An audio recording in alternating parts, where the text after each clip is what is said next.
look? Oh, how do I look today? You look marvelous. Jimmy does. I swear to God, I get better looking every day. You do. I do. You do. I can't wait to see what you look like tomorrow. Tomorrow, I might even, I hope I'm here tomorrow. Well, as long as my guardian angel, who's right above my head, is watching over me. And we'll all be standing over you going, but she looks good. Would that be Bill Persky? There are deer and turkey running all over my front yard right now. Did you move to a zoo? We got these last night. You know what? This is good convo. I'm getting out of here. Last night, when I first moved in here, I'm a city girl. I grew up in the city, right? I've heard. Right. When I first moved in here.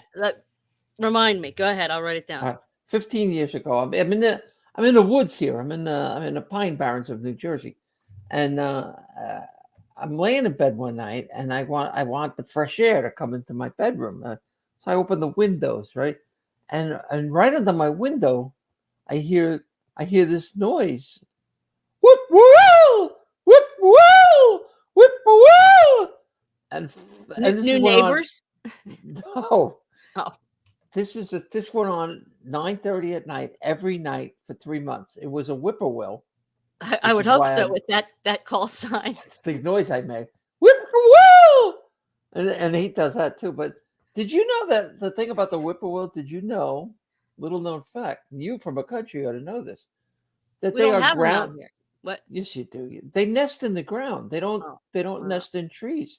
So I was out raking leaves out from under my, and all of a sudden this effing bird goes, and it's like, and he just did it do that, or did it go whoop a whirl, whoop a whirl? They only whip a whirl at night. They do that. So anyway, so what do you want to tell me?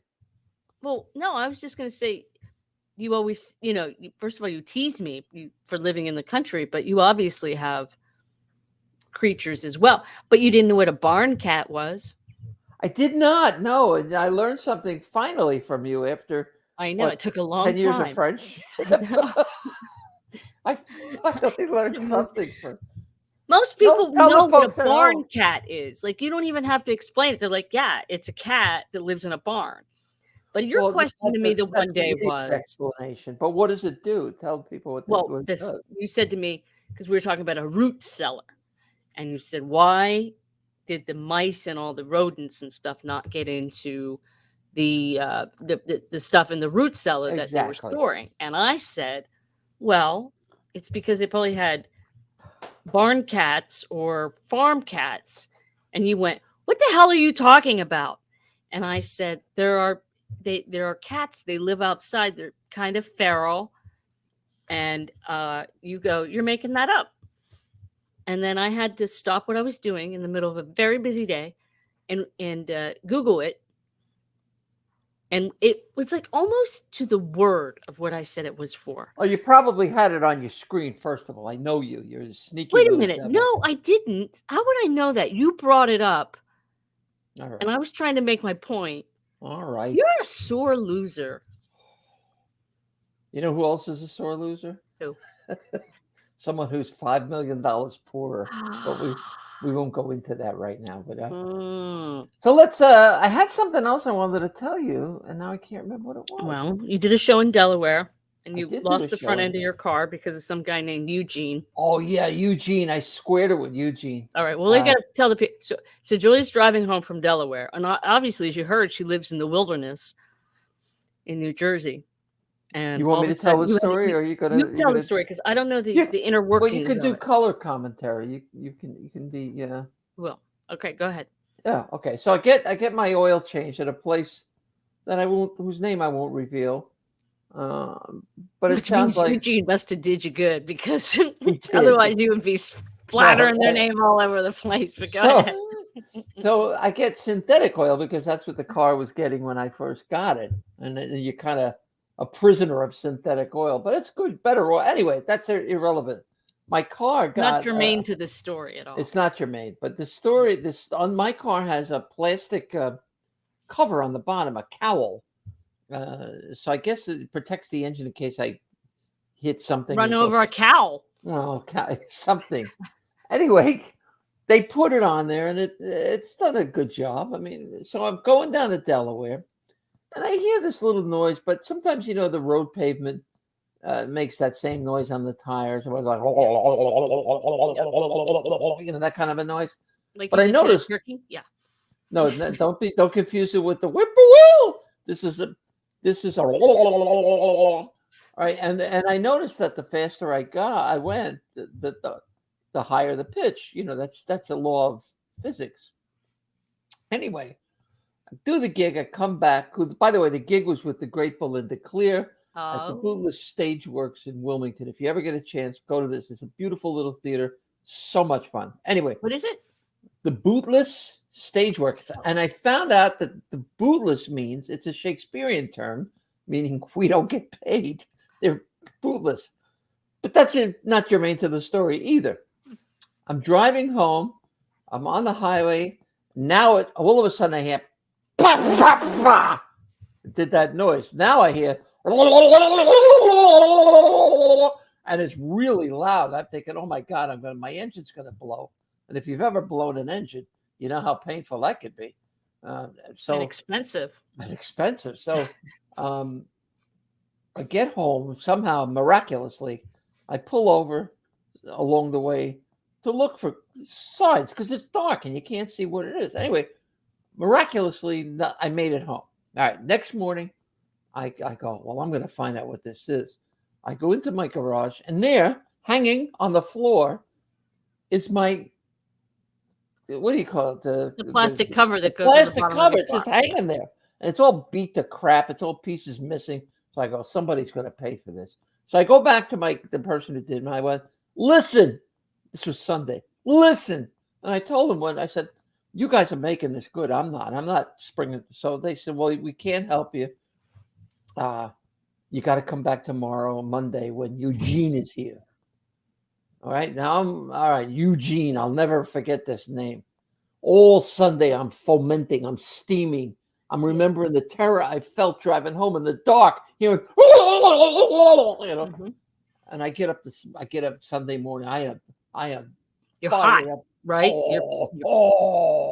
You're Right. PO'd. So Yeah. I PO'd. I get in my car. And I drive into the place, and I'm hearing it going slower. I get to the place.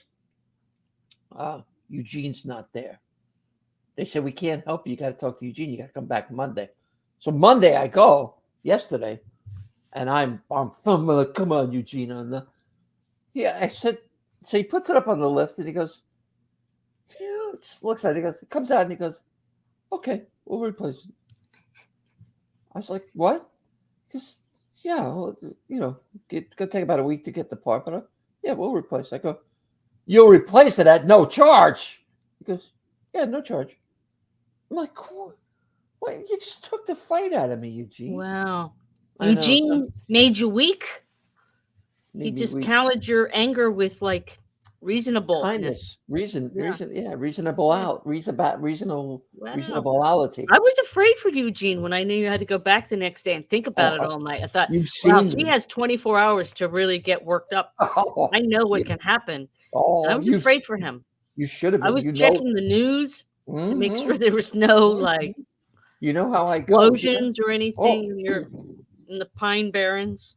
All right, but enough about my horrible life. Good. Let's talk about our guest, Yes. who actually is part of my horrible life. No, I've spoken about this man a million times.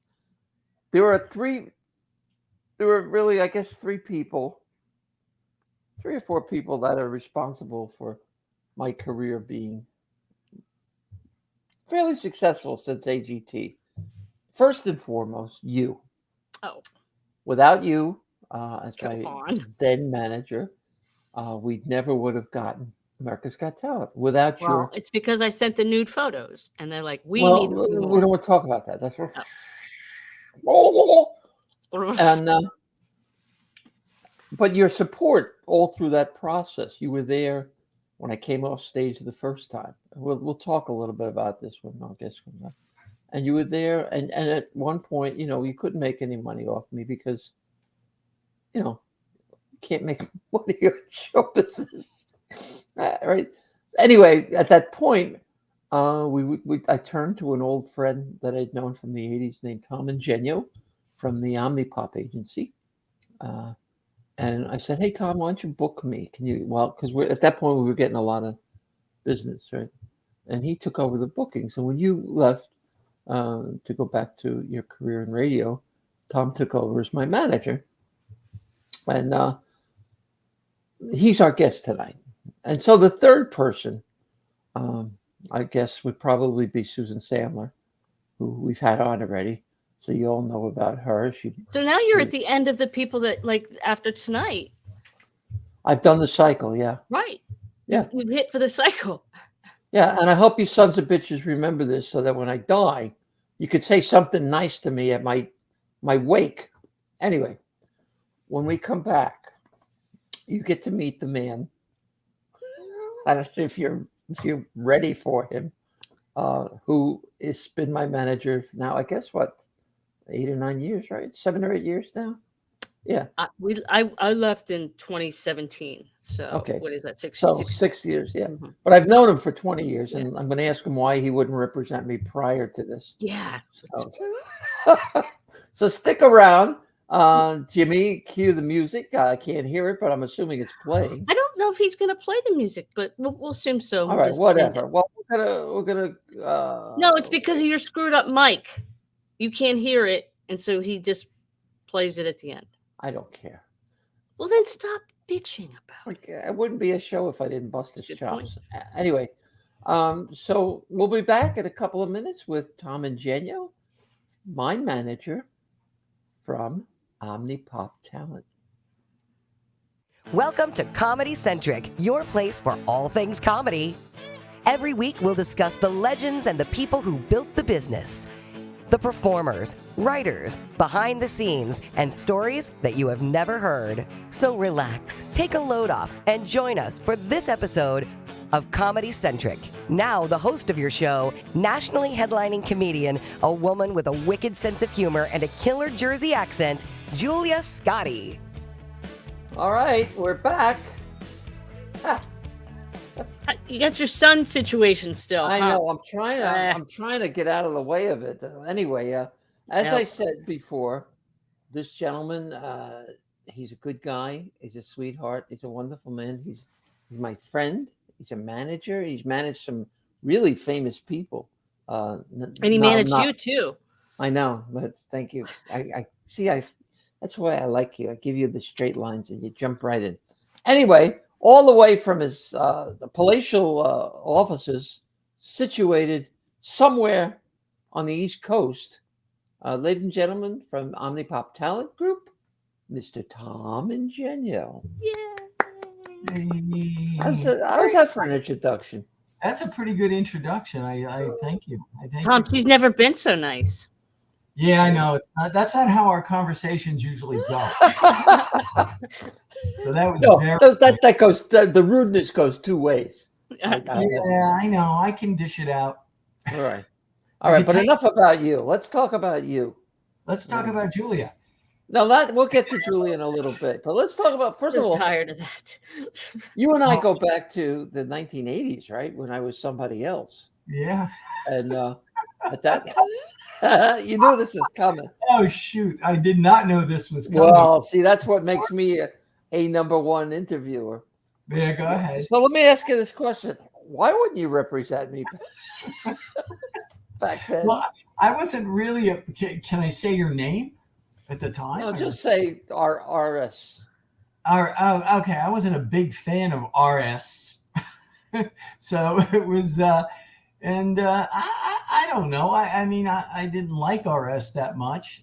Not as much as much as I like JS. But see, I like JS a lot. I don't know what happened in between. I do. Something happened, but became a whole different person. Became a little bit nicer, a little bit funnier, a little more compassionate. Not so much of a dick. Literally. Yeah, literally. Okay. Well, okay. Oh, I didn't mean that. That's all right. You ask. Yeah. Let's go back to the beginning. Now, before Omnipop was basically a comedy agency. You were a music agency, right? Yes. Yes. And you Music. still are. Yes, the company still is part of the company that's run by my partner, Barbara Klein. Still handles music and bands locally and some tribute bands and things like that. I started in music, but I moved away from it when I started getting involved with original music. And then, after that, after the third shelving of a record, if your record gets shelved on the third try, you kind of like figure out something else. And that drove me into comedy. I figured, you know what? It's hard to manage 5 or 6 people. It's a lot easier to manage one. But the scene, you were based in Long Island at the time. So the scene, Long Island was fertile ground for comics. I mean, who were some of the people that came through that you were representing back then? I mean, it's incredible. Well, I probably started the third wave. Let me just say, sort of like the third wave on Long Island. There were 3 waves on Long Island. I think the first wave came out, and that was the Eddie Murphys, the Rosie O'Donnell, the Richie Minervinis, the Jim Myers, and some of those people, and Dave Hawthorne. Like, these names are crazy names. Vinnie Mark, and Jackie Martling. Of course, Jackie the Joke Man was very, very big on the comedy scene back then. And he actually, he was booking comedy clubs, and he knew That's how to right. book comedy clubs. He was actually booking it. So that was one wave. And of course, Robert Klein and Bob Nelson, they were also in that wave. Klein worked on Long Island. But then there was the second wave, which some of the other younger comics, which I think might have been coming up, was like your John Bazars, your Jim Myers at that time, your Melvin George, Jeff Sobrowski. You still represent. Yes, I'm still George. Friends and very close to still a lot of people because I like them. But not RS. No, RS. No, RS was never going to make the cut. So then after that, RS did make the cut. Sorry, she did make the cut. Oh, I'm sorry. All right, I'm done. I'm sorry. What a boom. Let's not finish this story. Okay. So we got, then we got actually the second wave was really, really tiny. And then the third wave was the big wave that I was the most involved with on Long Island. Okay. Because Richie Minervini turned over his club to me to be the booker. And as the booker, it's good when you got to a place that's only 15 miles from your house. You can go every Thursday, Friday, Sunday, Wednesday. You go. I went all the time. And I was able, I will tell you that Richie did give me carte blanche because he obviously liked my tastes, and that's what kept a lot of the things going. But that's in that particular club, that's where we developed a lot of people that made it to that third wave that are still very, very big today. Okay. And that third wave, and I do have to also say that Joan St. Ange, I don't know if that name comes up that often, but she was really instrumental in making sure that I got to see the new kids. There was no open mic thing on Long Island, really, but the new kids would come in on a Wednesday night. She'd give them like 5 or 10 minutes. It wasn't one of those things where you got to bring a lot of people. Hey, you got to bring 10 people or you're not going on. It's hard for some of the newer acts to understand. Right. That bringer shows didn't exist. Yeah. Yeah, they didn't do. You didn't have to do that. You just had to get in front of somebody like Joan. And she goes, I think this kid's good, or I've watched this kid do a little bit. And Joan had an improv group that was after we did all the comedy show. The improv group was very strong and very funny. So it was a great night of comedy. But in that particular wave that were in front of me was your Adam Ferraras, was your Rock Rubin, who was a producer, and a writer. Kevin James, of course. He was a Long Island guy. Gary Valentine, his brother. And these were the guys that really propelled, past what was going on Long Island. They made a name for themselves. I happened to represent all of them at that time. It was very, very easy to do. And, it was very easy to move them. I could move them. I could make them work. I got them work, and I just got them better and better and better. And they got to the point where they all had day jobs where they were able to quit all their day jobs. Mm-hmm. But people sometimes forget that, back in that day, and I don't want to make it sound like it was ancient. I remember booking Adam Ferrara 20 28 days in the month of February, every day of the week. Yeah, I believe that. Every day, and he was doing a day job, and I go, man, you got to quit. You can't do this. This is crazy. How much you making over there? And I go, you're making all this money over here. But, there were a lot of the bookers. There was like John Schuler, had a room in Connecticut. Multiple rooms, at least 7 or 8. Mamaroneck, he had a room in the Mamaroneck. He ran shows every night of the week. Yep. So you got a booklet from him, and if you got in, you could really get in, and you could just work. Well, Star Patty was like that too in the Philadelphia. Star Patty was like that in Philadelphia in that way where Andy had a lot of rooms. But look, everybody's got to remember too, at that particular time, there was a boom in comedy. Right. People wanted comedy. They couldn't get enough comedy. Okay. We were booking, East Side was open. We weren't 7. It was 6 nights a week because they needed a break.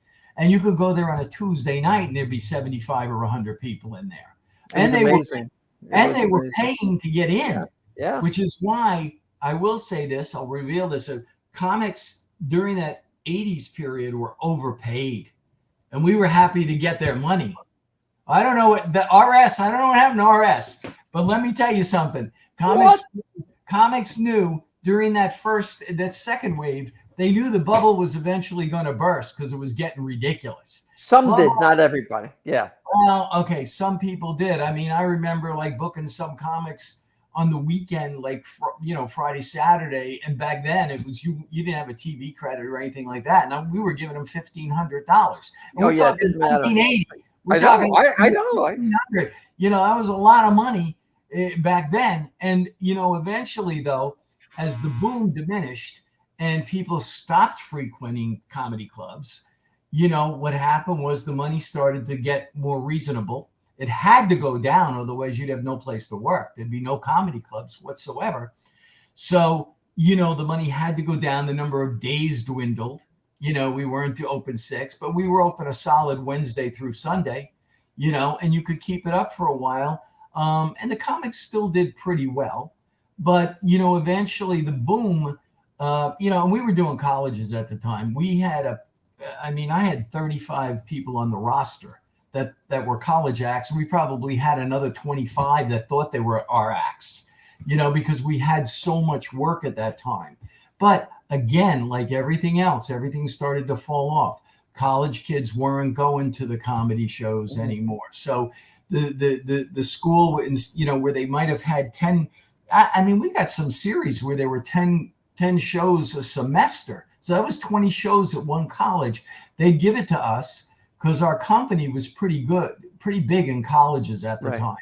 And, the thing is, we got a show from Omnipop. What's so funny? It's in here, actually. I just looked at this right now. If you can see this, I don't know where my camera is. You see this? I can't see what it says, but hold it up. What is it? I'm trying to figure out. Here we go. Will you stop moving it? Omnipop something? Omnipopular. Okay. I'm Omnipopular. These were handed out at colleges because there were 3 agencies at the top of the college market, and we dominated the whole country. They didn't even care who we gave them. They just said, we got a show from Omnipop. That's why we had a budget. Well, let me stop you there. And we know why everything finished. But we'll get back to the state of the business now as opposed to then. But let's for a second, because the two kind of dovetail. Comic, it's tough. If I had to start today, I don't think I could stand it. It's much harder. Don't you agree that for a comic to get any kind of traction? I have to tell you, it's hard. Like, I haven't taken on a new act in probably 6. Well, COVID didn't help us for the 2 years, but I really haven't taken on another act to start trying to book because when you take on somebody as a manager, or you take on, or even it was supposed to be that way for agents, you were supposed to know what you're going to do with them. All right, so let's stop there. Let's stop there. Okay. So many comics right away get what they think is a manager, and they call this person a manager, and then the person, who have you managed? Nobody, and they have no concept of. Go ahead, Kath. We described the difference between a manager and an agent. Well, that's what I was getting to. Yeah, I knew. Well, I asked Kathy when at the beginning when I came back to management, knowing that she didn't have the connections, but that wasn't what I wanted from her. I knew she had the hustle to get out there and find opportunities for me. But what I want to ask you is when is a comic or any performer really, but in this case comics, when is a comic in need of a manager? At what point should that person be looking for somebody to handle their career? Well, you know what, Julia? Everything has changed so much now that you if somebody only has 10 minutes, they could be hysterically funny for 10 minutes. There'd be virtually nothing a manager can do. You get a situation where people say, I say, well, I'm not looking. Okay. Well, but then again, I'm never looking. And then again, you can walk into a club and go, oh, I gotta manage that person. Right. You don't know. It hits you. It almost hits you like like a bullet. And it's like you go, no, I can't let that person get away. But you also, as a manager and an individual, depending on the size and the way you want to work, you have to watch how many people you can handle. It becomes very difficult. I like hands-on. I like personal management. I like the people that I handle. I chose the people that I handle. Can you give our listeners a list, maybe a partial list of who you're handling at the moment? Well, I handle Julia Scotti. What? Whoa, hello. Whoa, aren't you lucky? No, I'm serious. Other people. What a score. And it's all I have to thank Kathy for that. It's all Kathy's fault. It is all my fault. I had to go back to work. I had to go back to work, so there was no more time for Julia. But then there's also me aside. Who else?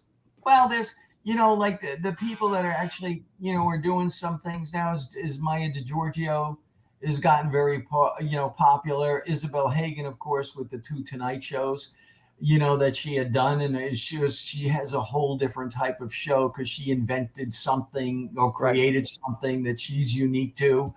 And then there's a lot of great comics that I've been with for 35, 40 years. That I'm going to mention, like Buddy Fitzpatrick, Billy Guerin, Melvin George. I've been with Andrew Kennedy. Rodney Laney is so funny. You got he really is. Yeah. Tommy Gooch. If I leave anybody out, I'll be in trouble. Mike Gaffney, and I think Joey Callahan too. Yeah, no, they're all unique in their own way. Anita too, right? Anita Wise, yeah. Anita Wise, yeah. Uh-huh.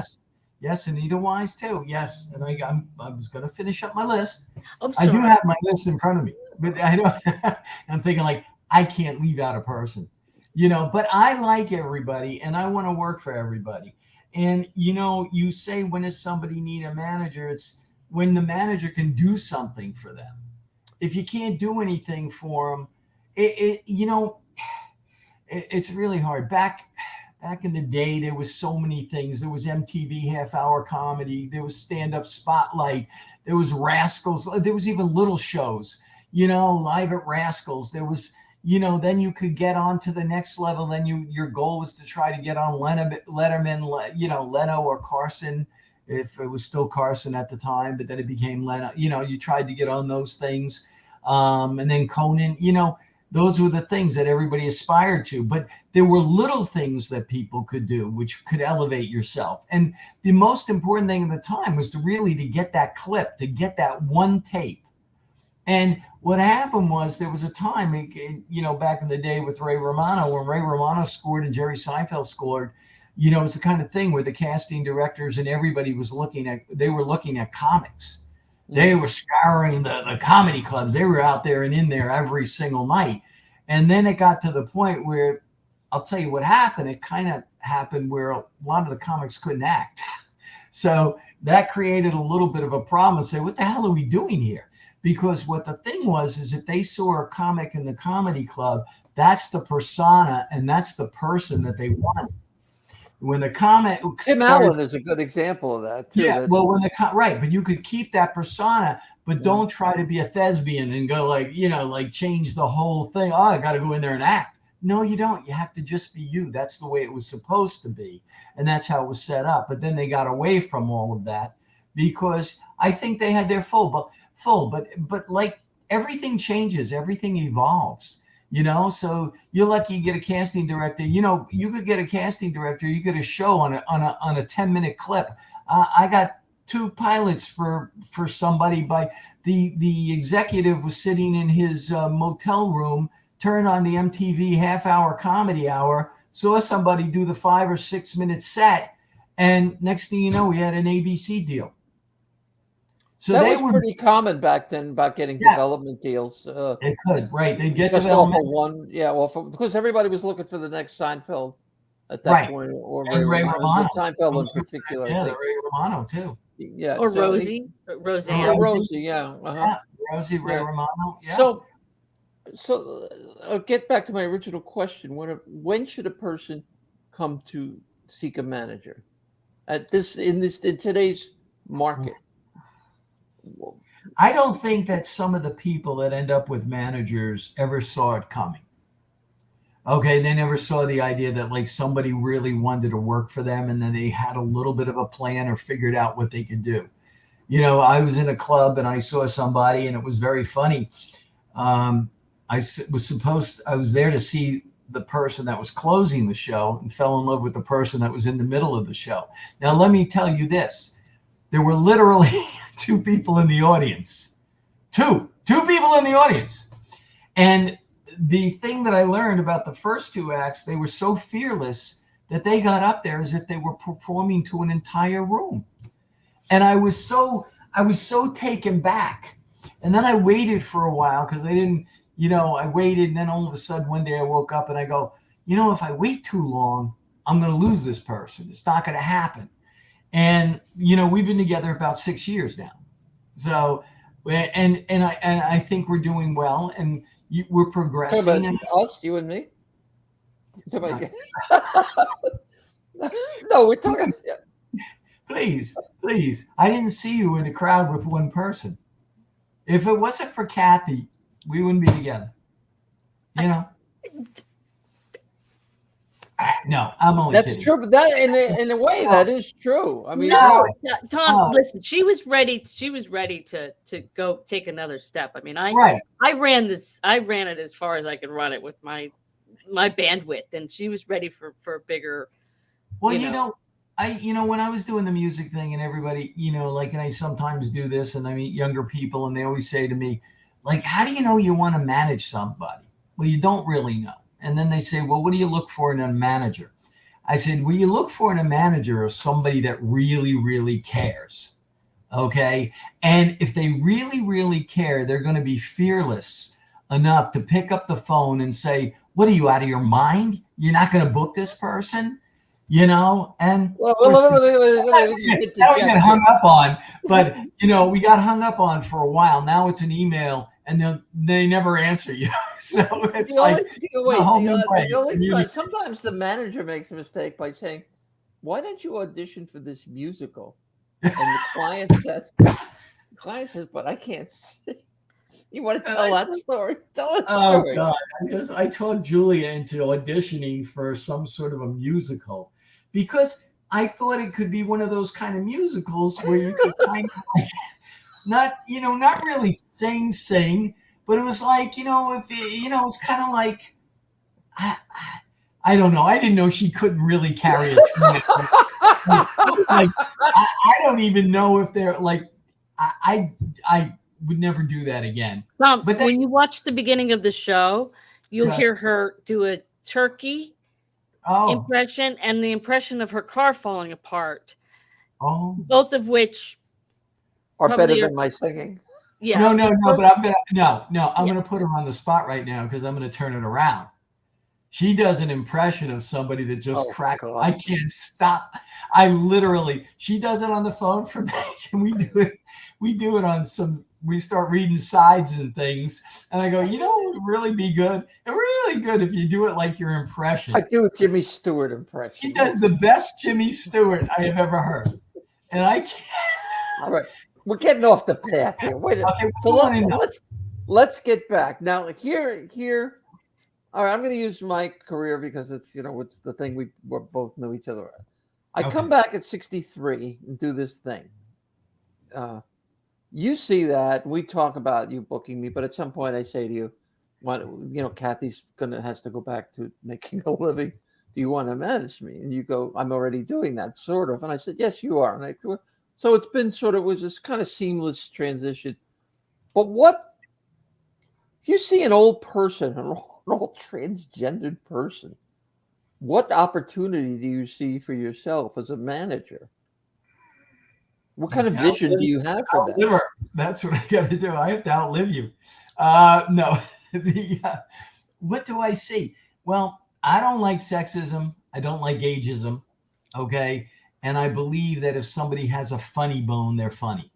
I don't care how old somebody is. They've got to be able to perform and deliver. Okay. Which you are certainly capable of. And it's sometimes amazing where I see you get this wind, when you're on stage, and I go like, man, is she going to make it through this set? And then you go up there. And whoa, what happened? You could barely get down the stairs before. Now we have to go up the stairs to get on the stage. And then all of a sudden she slays you. So, it's that it's just, I challenge people when they start to say, oh, we got to have all these young kids on these TV shows. Oh, that's what the kids are looking for. I'll tell you what, if you let a kid listen and they listen to a funny act, they're going to laugh. Okay, but what the market allows, the market's different. That's a different thing. That's the problem that you face, I think, with older acts. Like you me. Do. Yeah. Well, what's your approach to? Because there's a lot of older acts out there that are genuinely talented and funny. Well, if I may, I think you have to find where they are. You have to find. They're not going to probably be in the comedy clubs necessarily, but they are probably going to be able to get together at a retirement village or, where people have social gatherings where you're doing bigger shows to those crowds. But that's not, see, in my head, I still have a vision for who my market can be, as opposed to who it, by my look, what it should be. My market is, you've seen it, Tommy, you've seen it, Kath. If I work to younger crowds, they do. They respond like you said. They respond to her. There's no ifs, ands, and buts. I've seen that. But the people that are like, 55 and older really respond to her. But we don't always get a lot of the, the 20-year-olds and, them in there.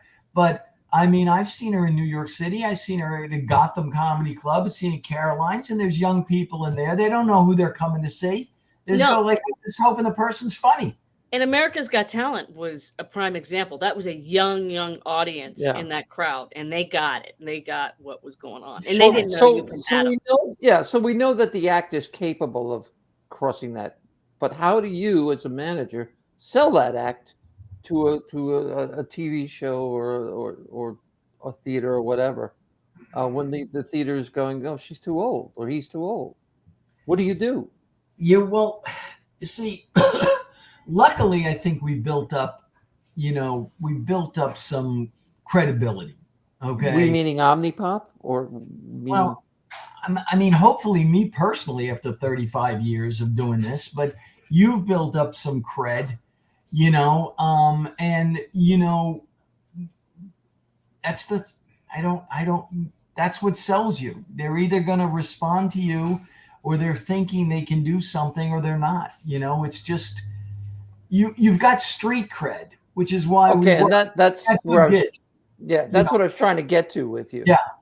If a person is looking for management, don't you feel that they need to come to the future manager or whoever with some credits already? It makes your job as a manager, I think, a little easier. Unless you see, but I'm the old school manager. I don't have a problem trying to build somebody. Okay. Right. Whereas people, after doing this for so long, and I'm in a situation now in the company, yes, I want to make money, but the bottom line is like making somebody successful, and the money will follow success. Okay. So I'm fine with that. And I'm fine with building somebody. And, sometimes you lay in bed and you go like, you know what I'm going to do? I'm going to write that person tomorrow for so-and-so, Well, we're kind of doing that now. The plan doing that now. Yes. Because I think a lot happened we got this one article about, the 5 people, I forget what it's labeled as, the 5 people that were the most influenced politically or something, maybe, The 5 activists. yeah, queer people, queer, and she queer was, act- Julia was the 5th one, and she was in amazing company. Okay. Which the company that she was in, those guys have a different notoriety. So anywhere their notoriety was, I went after that for you and say, hey, now it's time. See, so sometimes we get these little gifts and we get these little opportunities, then we got to figure out how to make that run. I mean, we've been going after a lot of podcasts now. I think it's very, very important. Now we're going to get back on Julia, but you see, you have to understand, you get something, you get what happens in Montana, you get the sports issue, and now Julia becomes very, very relevant, and all I got to do is find the right place to plug her into. In that particular case, somebody's going to want to hear what she has to say. They hear what she has to say. That opens up a lot more doors, especially if we can click on something on a larger scale. And But that's the talent of a manager. That's the manager's eye for opportunity is what you're basically paying that manager commission for, I think. Yeah, creating that opportunity. But based on something else, we've talked about this before, and everybody, and it's not the same way as it was. Managers try to build people's careers, and they try to help the act. Everybody's going, I got to have an agent, I got to have an agent. Okay, now what are you going to do? What's the agent going to do for you? Because today, I don't want to make this sound, I'm not particularly financially motivated, but an agent's 100% motivated. If they don't see dollar signs when they start working with somebody, it's not like the old days where they used to build somebody. Oh, I'm going to make this person big, because they could call up and they just put you in a room. But then again, you got to go back to what we were talking about originally. If a room was full, you could break an act. If the room has nobody and the act's not bringing anybody, or say you go in Julia, you go back to the 80s, early 90s, you go into a room and you annihilate a place where it did 200, 300 people a show for 5 shows over a weekend. And they go, oh, we got to bring this person back. 6 months from now, 8 months from now, they can bring the person back.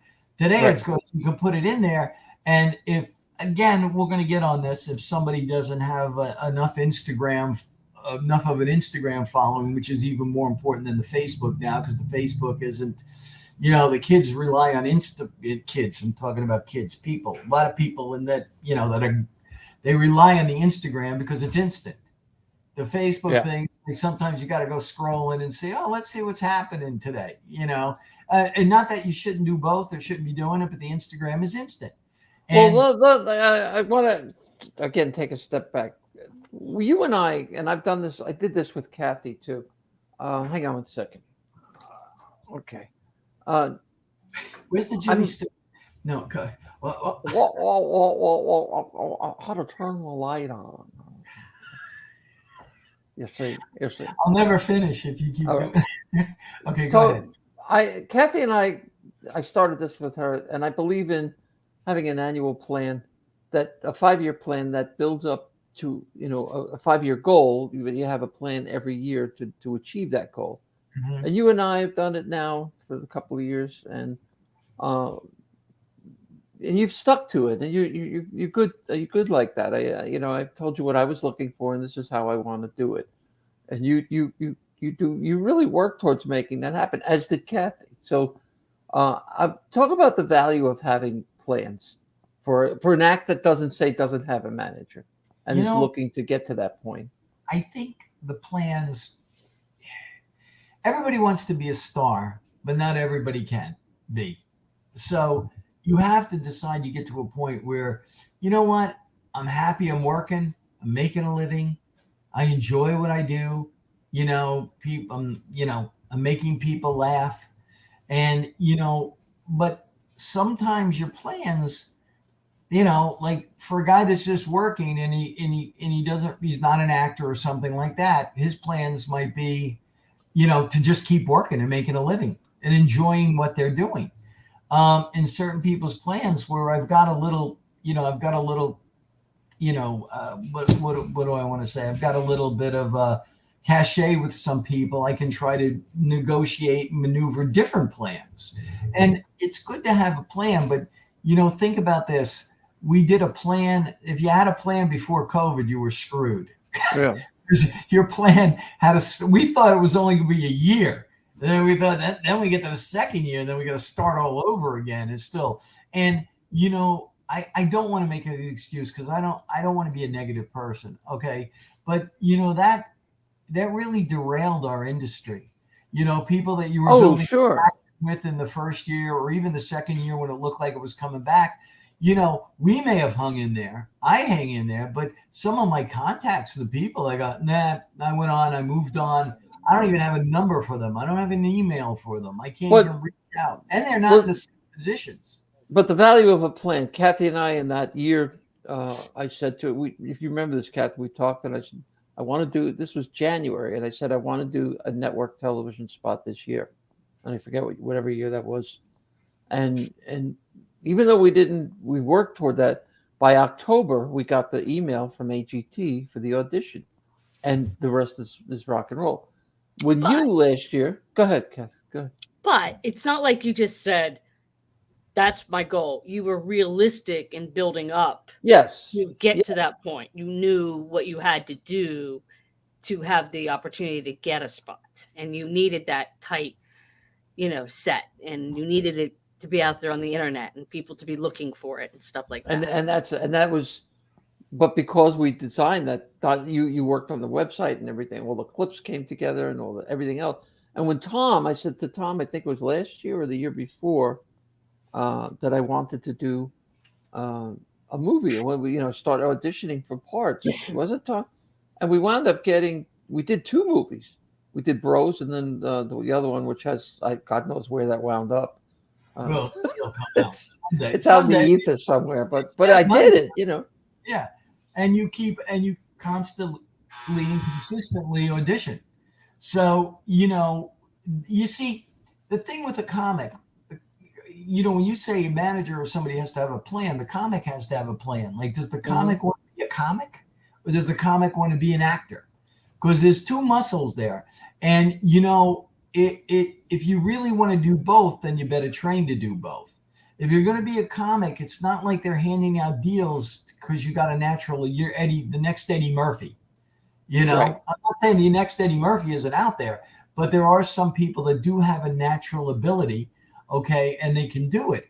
But for the most part, Julia can tell you that how tough it is when especially now. I think it's better now. I think some people will disagree. There's two sides of it. When we audition for the self-tapes, I think it opens up the door to getting more auditions and for them seeing more people. On the same token, it's when you make that choice and we send it in, that's your choice. Right. Okay. When they were doing these live, if the casting director liked you, they might say, hey, let's coach you a little bit. Yeah. Yeah. They're not going to spend, these people are moving. You're going in and out like like one of those revolving doors. But sometimes if they like you and they think they might have something here, because they have to present it, okay, they might say, hey, Julia, can you try it like this? And then you get one more shot at it. Okay. Well, so now it's kind of like we make a choice and we send it in. And, I think Julia's got, I'm not here to talk about Julia, but some people do have some natural abilities. And on the same token, as the level of the part becomes a little more difficult, that's where you kind of need the help. That's where you kind of like, if you had the skills, it would have been, because I do handle a couple of actors and sometimes I'm just amazed at like how much they're off book. They only have one day to do it. And there's a lot of dialogue. And I go like, wow, that was like. We just had one of those. One of those. Yeah. And that's a muscle, that's another muscle. So, all right. So this is a relationship, this manager-client thing. Is and like a marriage, like any kind of, it is a marriage of sorts. It's a business marriage. You expect a certain amount of loyalty as manager to client and client to manager. Sometimes you and I know people that you've represented that I know too, that maybe you took to a certain level and then they they moved away because it wasn't, I don't know, whatever the reasons were. Well, there Talk is a about reason. that. There is a reason. Let me just talk about that. One thing I've learned after, like, I was friends with a lot of agents, from NACA, and the agents' philosophy. NACA being it's a I was college at National booking. Association of College. Right. Yeah, we were along this, and everybody went. Okay, I went to the nationals. Sometimes you went to the regionals. You were there with William Morris. You were there with APA. You were with all these agencies. You were there. You're all there. You rubbed elbows. You had fun. I was friends with somebody. I think he still kids me to this day. He goes, when I said I started managing people, and I said, "Nah, I'll give you their phone number. I don't give a damn. They're not gonna, they're gonna leave you there." He goes, "Just listen to me. Fuck them. They're all gonna leave you someday." And I'm like, "How do you?" I would say to him, "I can't live like that. I can't wake up every morning thinking that I'm going to get screwed." So my philosophy became, I work for somebody, and right to the very end, until they tell me not to work for them anymore. Okay, because I don't care. I'm not going to go by a rumor. I'm not going to go by this. I'm going to go by that. Well, here's going to leave Tom. Now, the other thing, and I do want to clarify this, because yes, you take people to a certain level, and yes, you can, in some of those cases with those people, you can trace their current success to you. I know where it is. Some people I go, well, I had nothing to do with that, but I know where this was going. And sometimes at that point in time, the people that I lost, our company was an agency. We were not managers. We were an agency. And some of the people came in on the axe because I had built them, or the company had built them. I don't want to say we had built them to a certain level, and that made them prime pickings for a manager. Okay. We made them prime pickings. They'd go to you, "Oh, well, you guys are agents, so you'll be the agent. I'll be the manager," only to decide they were going to do something different and take the client away from us, because the manager got to be very close to the person that I was close to for like 6 or 7 years of giving them all of my time, all of my life, and they steal them away. So sometimes in those particular cases, back in those days, people would say, "Well, if he took me this far, like, which I'm happy, what could they do on the other side?" So, in a lot of cases, the grass is always greener. And I've gone back to some of the actors that left me and some of the people that have left me. And I've done it like 10 years later, 8 years later. And I go look at their resume and go, nothing's changed. Mm-hmm. They haven't done anything. Now, that's not the case with everybody. There are people that have excelled. Sure. And we mentioned a couple of them in the beginning that are very and highly successful. Okay. But the thing is, too, back then, where I used to go by what my friend told me, I go, I can't start my day with, "Fuck them, they're all going to leave you anyway." Can't start my day like that. And, it was one of those kind of things where I learned over the period of time that it's very difficult being somebody's first manager, because they can't, they don't know how to evaluate you. Because some people say, "Oh, I get emails from people that goes, 'I should have never left. I'm really, really sorry.' And I was going like, 'You really worked for me. You really cared,' and I get a few of those. And there's some people just vanished and things like that. But when you're somebody's first manager, it's a little bit different. They don't know what they have. And it's like the Joni, they don't know what they got till it's gone. Okay. Well, you bring up a good point, though. The relationship between agent and manager has kind of been blurred over the years, where it's essentially you're doing the same job. You're doing two jobs, as you know. Well, you got to do as a manager, you got to do what the agent isn't doing. Okay. Yeah. People think, it's like, it's the old joke. And I love this joke, and I've used it on my podcast. It's like, your manager tells you what color tie to wear, and your agent tells you your manager has bad taste in ties. Okay. So, and today I think some of the relationships with some of the agents is a lot better, agents, managers, but there's always that threatening line. There's that borderline thing where they go like, "Well, what do you mean you got her? What do you mean you got her that? Well, we submitted her too, or we didn't submit her, or Right. they're not going to admit it." And there always becomes a little bit of a competition, when, I do everything, regardless of whether there's an agent involved or not involved. I back everything up.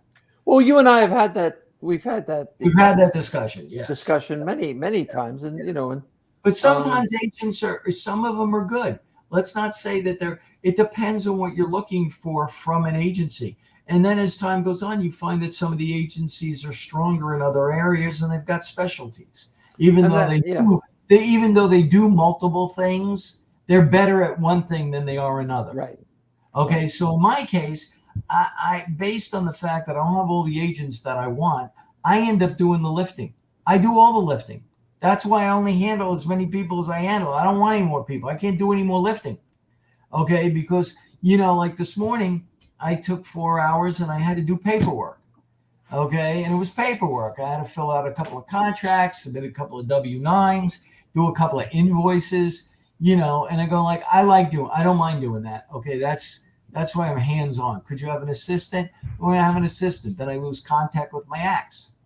Hey, take care of that. Nah, it for me, what I have now works well. Now it doesn't mean I'm not gonna take on anybody else, but I don't know at this particular point if I would take on a comic, but I would take on actors because it's easier just to submit. Sure. It's like I can submit if I find things and people that I like.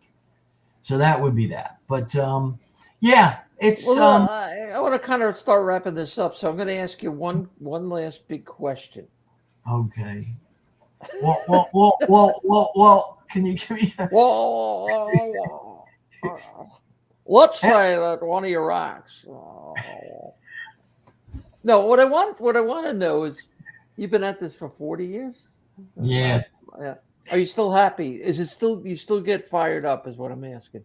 I do get excited. It's like even if when you book a gig that's over what you're getting in the crummy market, you book a better gig, even as from the booking standpoint, we go, yep, I got this one today, and I'm proud of that one, Yeah. or actually I married these two jobs together, and you kind of like that, or the thing is, I love getting the auditions, and I do get my fair share of auditions for people, not just for.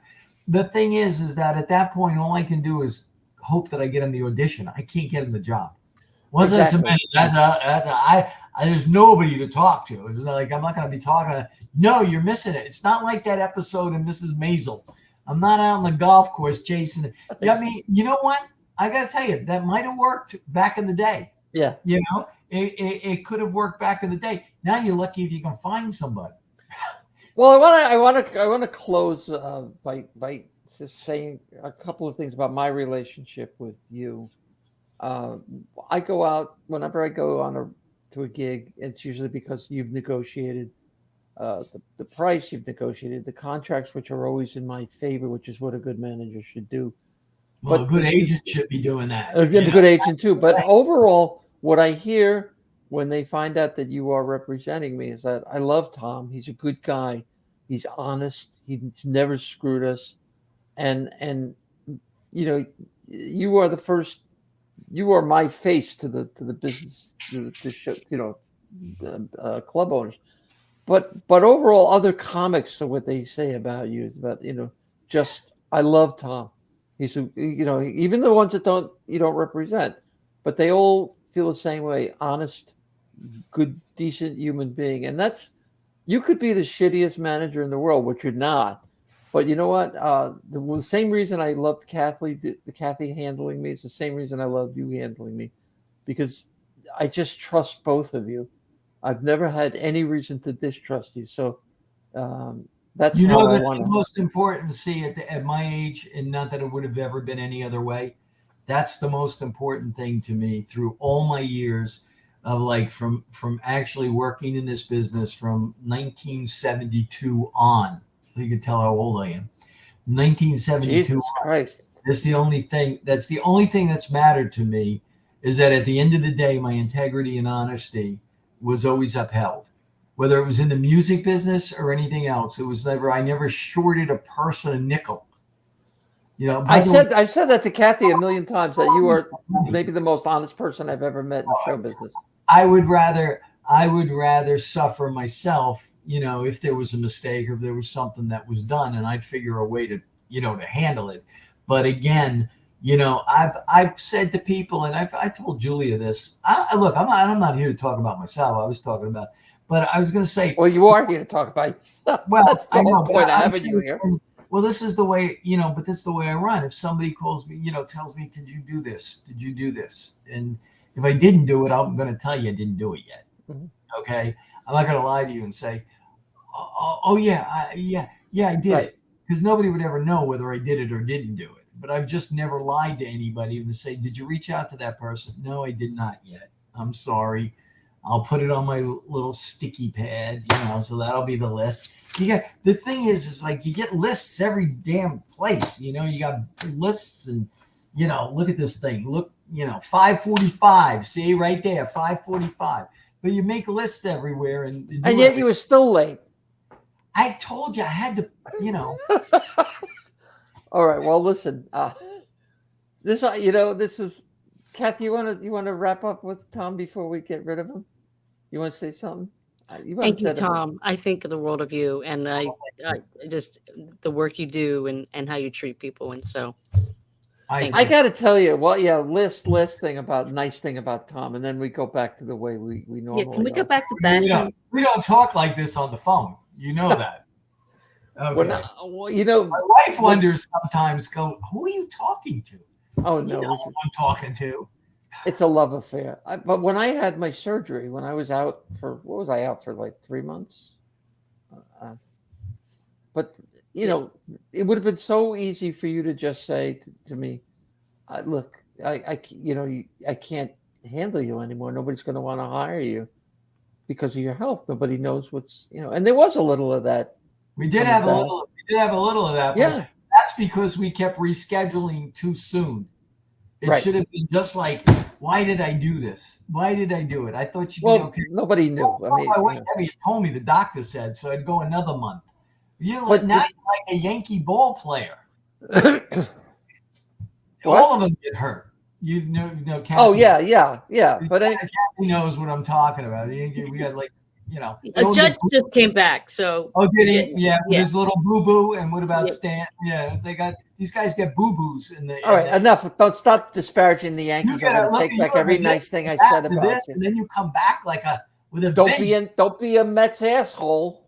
I'm not. I'm not a Met hater. So anyway, it's stuff like that, the loyalty we were talking about earlier, and the friendship with both of you. That when I look back at this resurgence in my career, the second go around, I can. You talked about tracing the line. I can trace it directly back to you two, and I've never really said this on this podcast or anywhere else, but I thank you both from the bottom of my heart for being in my life, being my friends, and being my business people. So guess what? Right? We have more work to do. We do have more work to do. We're not done. We're not done. But we're done now for the show. Tommy, you can get the hell out of my studio. Thank you. I'm gonna need a little Alka-Seltzer roll. Oh jeez. No, you don't want to take the Alka-Seltzer. You see, because it'll give you the upset. You had to encourage her, Tom. You had to encourage her. Well, you don't know. I can't even talk when she does it to me. Well, it's like I said to Tom Hanks. I said, Tom, that picture on the piano was painted by Hank Fonda. It's a picture of my horse, Pie. I always wrote him in all my pictures, Pie. Who shot Liberty Valance? It was Jimmy Stewart, right? Wasn't it? Or Lee Marvin? Was Lee Marvin in that? No, it was Lee. It was Jimmy. John Wayne shot Liberty Valance. John Wayne shot Liberty Valance. The man who shot Liberty Valance. Jimmy Stewart thought he shot him. Who shot? He thought he shot him. Yes. Right. But all right. Well, nobody gives a shit at this point, Tom. They don't. They don't really care. Sorry, I said fuck a couple of times. That's all right. Keep saying it, Tom. Keep saying it. Yeah. All right. Thank you, honey. I will see you. I'll talk to you tomorrow. Please don't call me after we hang up. Please. I'm not calling. I'm done with you. I got implants sitting on my throat. What? Okay. I wait to see how long, and then I don't answer the phone. I send her a text with all the information. I get a phone call. I'm going. I'm not answering that. I can't. Let me finish. Can you do something about your lighting? You look like you're trying. Are you done? Are she you had done? a manager would. That's how I know it's time to end the show, when the sun Well, this Sun goes down. Okay. sun goes down. Listen, it's been fun. Anytime you need me, I got more to tell. I think this will pretty much cover it. Okay. Okay. Well, I know you don't want. I love you. You know I love you. Me too. And it's we got things to do. Okay. So let me Thanks, get back to Bob. work. All right. Thanks, Good Kathy. night. See it. Thank you. I shaved for you ladies. Oh, Like look a at baby's that. bottom. Yeah. Yeah, like a baby's bottom, boy. And I still shave with a safety razor. Really? Yeah, it's tough. Nice to know. Yeah, nice to You're know. old Who cares? Who gives Nobody a fixes shit? it. Nobody cares. All right, I'll see you later. Good night. Bye bye. Oh, I love him. He's great. He is great, right? I I mean, know he's great. he's just a mensch, you know. And he didn't even touch on half of the stories that, No, I didn't. You know, he believe me. We could ask him one question. He could have gone the whole hour. Remember But the he's, SNL skit? Here's a topic. Yeah. And then boom. he's you know what what I said about integrity is so true. I mean, he's got it, you know, in spades. He's just the most honest person I've met in show business, you know. That's great. And you are the most kind person I've ever known in show business, anywhere, inside Are or you out. dying and you're not telling us or something? I'm not 'Cause dying. you're No, very no. nice. Sometimes you got to tell the people you love that you love them. I think, though, that's don't you think? It's true, and I do love you very much. I know you do, and I love you very much, and we love Jimmy too. We do.